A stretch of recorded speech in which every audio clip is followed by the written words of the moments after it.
இந்த ஆண்டு சனி பயிற்சி எப்போது நடக்கிறது? சனி பகவான் எங்கிருந்து எங்கு நகர்த்தினார்? இந்த வருடம் வாக்கிய ரீதியாக மார்ச் 6ஆம் தேதி வெள்ளிக்கிழமை காலையில 8:20க்கு கும்பராசியில இருக்கிற சனீஸ்வரர் மீன ராசிக்கு மாற இருக்கிறார். இவ்வளவு நாள சனீஸ்வரர் சனியோட மனைவியே கும்பத்திலேயே இருந்தார்.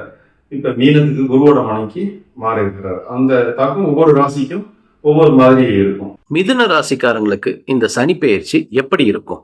மிதுன ராசியை பொறுத்த வரைக்கும் 10வது இடத்துல சனீஸ்வரர் 9ஆம் இடத்துல இருந்து 10ஆம் இடத்துக்கு சனீஸ்வரர் மாற இருக்கிற காலகட்டம் சிறப்புன்னு தான் சொல்லலாம். ஏன்னா 10ஆம் இடங்கிறது காலபுருஷ மகர வீடு.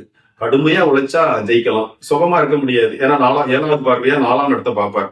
4ஆம் இடத்து சனீஸ்வரர் பார்த்தா உழைப்பு நிறைய இருக்கும். உழைப்பு எப்ப நிறைய இருக்கும்? வாய்ப்பு கிடைக்கும் போது உழைக்கும் போது அதுல வெற்றி காணலாம். ஈஸியா கிடைக்காது, ஆனா வெற்றி கிடைக்குங்கிறது ஆப்பர்ச்சுனிட்டி எல்லாம் அமையும். கடுமையா உழைக்கணும், அப்ப அவங்களுக்கு வெற்றி கிடைக்கும். குருவோட மனையில சனீஸ்வரர் இருந்தா, குருங்கிறது உழைப்புக்கான ஊதியத்தை கொடுக்குற கிரகம், சனிங்கிறது உழைக்கிற கிரகம். அப்ப சனி போய் உழைப்புக்கான ஊதியத்துக்கு இருக்கிற கிரகத்துக்கு மேல அமரும் போது உழைப்பு வீண் போகாது. அப்ப அந்தந்த துறையில அவங்கவுங்க வெற்றி கிடைக்குங்கிறதுல மாற்று கருத்து இல்லை. அது மிதுன ராசிக்கு எல்லாத்துக்குமே பொருந்தும் அப்படிங்கிறது தான். அளவுகோல்ல வித்தியாசப்படும். அவங்க ஜனனகால ஜாதகத்துல சனீஸ்வரர் எங்க இருக்கார், எப்படி இருக்கார், வலுவா இருக்கா, பலகீனமா இருக்கா, புஷ்கரத்துல இருக்கா, ஹை டிகிரியில இருக்காங்கலாம் பார்க்கலாம். கர்ணநாதர் யாரு அப்படிங்கிறதெல்லாம் பார்க்கலாம். அதெல்லாம் பார்க்கும்போது இந்த ஜாதகத்துக்கு அளவுகோல்ல வித்தியாசப்படும். ஆனா வெற்றி கிடைக்கும், உழைச்சா ஜெயிக்கலாம் அப்படின்னு தான். ரிஷபராசிக்கு யோகமா இருக்கும், மிதுன ராசிக்கு உழைப்பின் மூலியமா வெற்றி கிடைக்கும் அப்படிங்கிறது. மிதுன ராசிக்கு தொழில் செய்யறவங்களுக்கு ஏதாவது அட்வைஸ் இருக்கா? 10ஆம் இடத்துக்குரிய சனீஸ்வரர் 10ஆம் இடத்துலயே, அதாவது 9க்கு அதிபதி 10ஆம் இடத்துல இருக்கார். 10ஆம் இடத்துல சனீஸ்வரர் இருக்கிறது அப்படிங்கிறது தொழிலுக்கு சிறப்பு தான். அது குருவோட மனையில இருக்குங்கிறதுனால கண்டிப்பா தொழில வெற்றி கிடைக்கும். அடுத்தது 11ஆம் இடத்துல அடுத்த 2.5 வருடங்கள் 11ஆம் இடத்துக்கு வர இருக்கிற காலகட்டம். 10ங்கிறது இந்த 5 ஆண்டு திட்டம் போட்டு கடைசியில 11ல வரும்போது பெரிய வெற்றியை அவங்க பார்க்கலாம் அப்படிங்கிறது தான். அதனால தொழிலாளியில இருந்து தொழில் அதிபர் வரைக்கும் இந்த சனீஸ்வரர் பயிற்சி அவங்களுக்கு சிறப்பா இருக்கு. 2.5 5 வருட காலங்கள் 10ஆம் இடத்துல இருக்கிறதும் 11ஆம் இடத்துல இருக்கிற 2 இதுல ஒரு 5 வருட காலங்கள் இவங்களுக்கு பொற்காலம். இதுல 1500 மீட்டர்ல பின்னாடி வர்றவங்க முன்னாடி வர்ற மாதிரி முதல் 2.5 வருஷம் சுமாரா இருக்கும், அடுத்த 2.5 வருஷம் கொடி கட்டி பறப்பாங்க அப்படிங்கிறது தான். இந்த உழைப்பு மிகப்பெரிய பலனா மாறுறது அப்படிங்கிறது அடுத்த 2.5 வருஷத்துல இருக்கும். இப்பயே உழைக்க ஆரம்பிச்சா அதனுடைய பலன் அடுத்த 2.5 வருட காலங்கள்ல பொற்காலமா மாறிக்கும் அப்படிங்கிறது.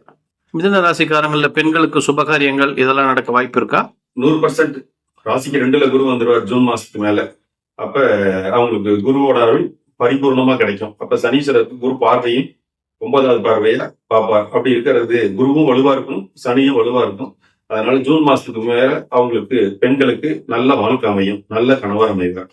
ஒரு பெண் ஜாதகத்துல செவ்வாய் நல்லா இருந்தா அந்த பொண்ணுக்கு தைரியமான கணவர், குரு நல்லா இருந்தா பொருளாதாரத்துல மேன்மையானவர், 7ஆம் இடம் நல்லா இருந்தா நல்லா வச்சுக்கக்கூடிய கணவர். இதெல்லாம் அமைஞ்சா கூடுதலா கிடைக்கும்.